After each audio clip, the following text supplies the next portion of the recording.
Nepal constitution guarantees the freedom of the media, and at times we exercise this freedom without accountability. So I assume there's freedom. All over Nepal there are nearly 5,000 print media. They are owned by politicians. They are owned by people whose face may not be visible at times, but with the least accountability. If I am feared, I really don't know how much I am feared because they respect my profession or my professional commitment, or because they know that they perceive that this is a profession where people can blackmail others, write anything and get away with it.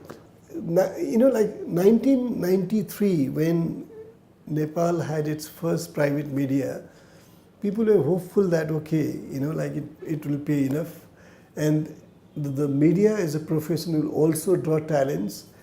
But now there is some skepticism about this hope because they don't pay enough.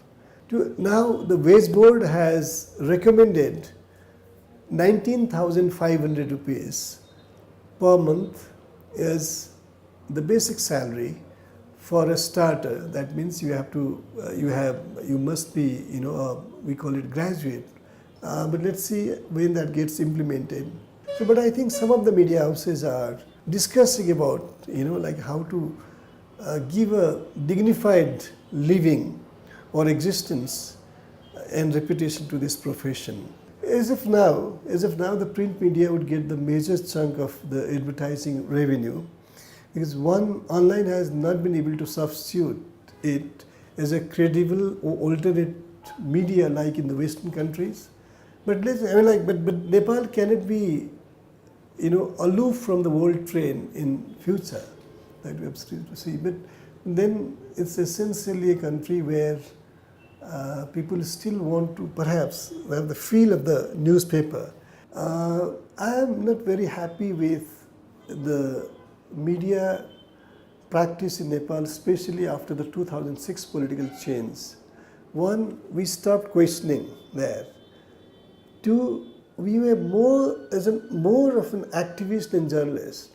So we decided to side with the political forces that oppose the king. Nepal gets publicity only on certain occasions. When there was insurgency, it would get publicity. Then expedition time, mountaineering, because it's a country where which attracts mountaineers from all over the world, trekkers. Tourism is a sector that is covered. And then in the last 10 years, because the peace process and the constitution making had a large interest of the international community, they were stakeholders, it will get coverage. But I'll say, with certain exception, opinions and all that, the coverage is, I would not call it deliberate prejudice, but I'll say that it lacks proper and objective analysis of the situation.